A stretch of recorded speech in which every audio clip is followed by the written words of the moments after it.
찰스 스펄전은 성경에 읽을 때 본문 속에 몰입하고 본문에 잠기십시오라고 말했습니다. 오늘도 하나님께서 우리에게 주신 생명의 말씀 속에 몰입하고 본문에 잠겨서 나를 향한 하나님의 크신 사랑과 은혜를 누리시기를 축복합니다. 다 함께 오늘 우리에게 주신 말씀을 읽겠습니다.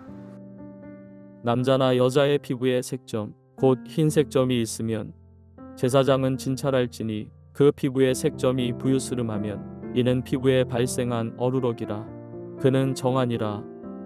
누구든지 그 머리털이 빠지면 그는 대머리니 정하고 앞머리가 빠져도 그는 이마대머리니 정하니라. 그러나 대머리나 이마대머리에 희고 불그스름한 색점이 있으면 이는 나병이 대머리에나 이마대머리에 발생함이라. 제사장은 그를 진찰할지니 그 대머리에나 이마대머리에 돋은 색점이 희고 불그스름하여 피부에 발생한 나병과 같으면 이는 나병 환자라. 부정하니 제사장이 그를 확실히 부정하다고 할 것은 그 환부가 그 머리에 있음이니라. 나병 환자는 옷을 찢고 머리를 풀며 윗입술을 가리고 외치기를 부정하다 부정하다 할 것이요 병 있는 날 동안은 늘 부정할 것이라. 그가 부정한즉 혼자 살되 진영 밖에서 살지니라. 오늘 말씀은 어루러기, 즉 단순한 발진의 진단 규례와 머리에 발생한 나병, 그리고 나병 환자가 취해야 할 규례에 대해 소개하고 있습니다. 본문 첫 번째 단락인 38절과 39절에는 살갗에 희끗한 얼룩이 생겼을 때에는 그것이 단순한 어루라기라고 합니다. 어루라기는 무해한 피부 발진으로 단순 포진 정도로 볼 수 있는 것이죠. 그런데 그 다음 단락인 40절에서 44절까지 특정한 신체 부위, 즉 머리를 지목하면서 나병의 규례를 말씀하고 있습니다. 일반적으로 머리카락이 빠지게 되어 머리칼이 없는 경우에는 정한 상태로 여겨지지만 그렇지 않고 이마에 희끗하고 불그스레한 색점이 생긴다면 그것은 나병이 발생한 것이라고 합니다. 42절 말씀에 그러나 대머리가 된 정술이나 이마에 희끗희끗하고 불그스레한 헌대가 생기면 그것은 정수리 대머리나 이마 대머리에 생긴 악성 피부병이다 라고 말합니다. 이때 제사장은 그 상태를 부정하다라고 선언을 하는데요. 44절 말씀을 개역개정 말씀으로 보면 이렇습니다. 이는 나병 환자라 부정하니 제사장이 그를 확실히 부정하다라고 할 것은 그 함부가 그 머리에 있음이라 라고 말씀합니다. 여기에 확실히라는 단어가 눈에 들어옵니다.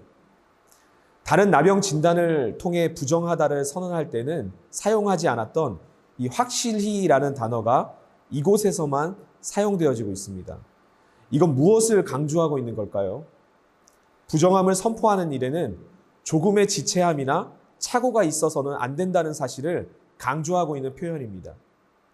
특별히 그 함부가 그 머리에 있음이라 라고 하는데요.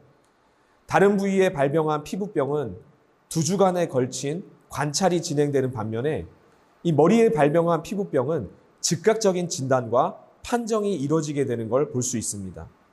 왜냐하면 머리에 난 나병은 몸에 악영향을 끼치게 되므로 다른 신체 부위와는 다르게 빠르고 정확하게 부정함을 말했던 것입니다. 머리는 사람의 지성과 감정을 지배하고 있기 때문입니다. 그러기에 부정함이 있으면 즉각적이고 빠른 대처가 필요한 것이죠. 죄의 영역에 있어서도 마찬가지입니다. 모든 죄가 시작되는 곳은 마음과 생각으로부터입니다. 즉 머리로부터 지배를 받게 된다는 것이죠. 그러므로 머리로부터 시작된 이 악한 마음과 생각의 죄는 발견되는 즉시 부정함을 선포하고 통회해야 합니다. 애통해야 합니다. 그런 의미에서 오늘 본문 45절과 46절에 나오는 확진자의 고백을 볼 수 있습니다. 나병 환자는 옷을 찢고 머리를 풀며 윗입술을 가리고 외치기를 부정하다 부정하다 할 것이요 병이 있는 날 동안은 늘 부정할 것이라. 그가 부정한즉 혼자 살되 진영 밖에서 살지니라. 확진자가 옷을 찢고 머리를 풀고 윗입술을 가리고 부정하다 부정하다 외치는 것은 슬픔과 애통함을 표현한 것이라고 할 수 있습니다. 그리고 진영 밖에서 살아야 하는 건 공동체를 떠나 격리되어 살아가야 하는 것이기 때문에 마치 살아있으나 죽은 상태와도 같은 비참한 처지를 나타내고 있는 것입니다. 죄는 하나님과 사람을 갈라놓게 하며 사람과 사람 사이를 갈라놓게 하기 때문에 슬퍼하며 애통하는 것이죠. 진정으로 애통하는 자만이 회개를 할 수 있게 되는 것이고 하나님의 긍휼하심을 입게 되는 것입니다. 예수님께서는 팔복의 말씀을 통해 애통하는 자가 받을 복에 대해서 말씀하셨습니다. 마태복음 5장 8절 말씀에 애통하는 자는 복이 있나니 그들이 위로를 받을 것이며 라고 말씀했습니다. 실제로 예수님께서는 공생의 사역 중에 나병 환자를 손대어 고쳐주셨습니다. 마태복음 8장 2절과 3절 말씀입니다.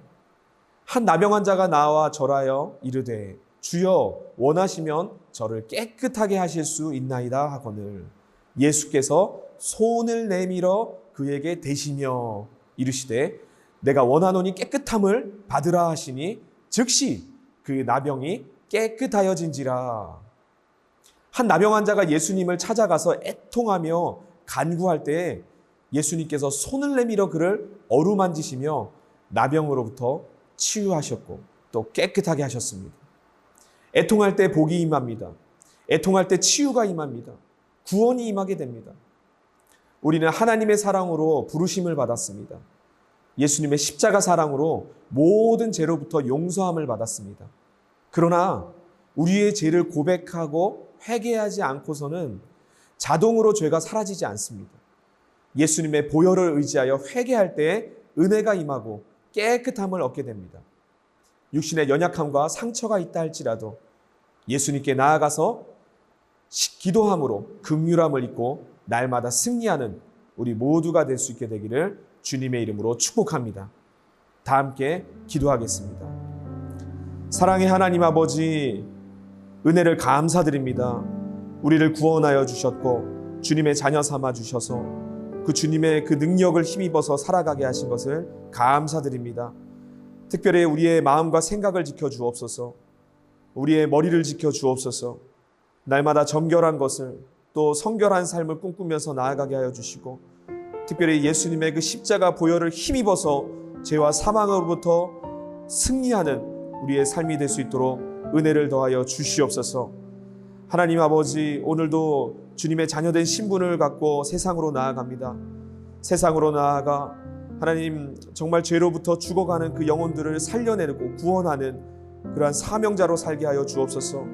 우리가 서 있는 그곳을 축복하여 주셔서 많은 영혼들이 주님께로 돌아오는 놀라운 축복의 그 삶을 누리게 하여 주옵소서.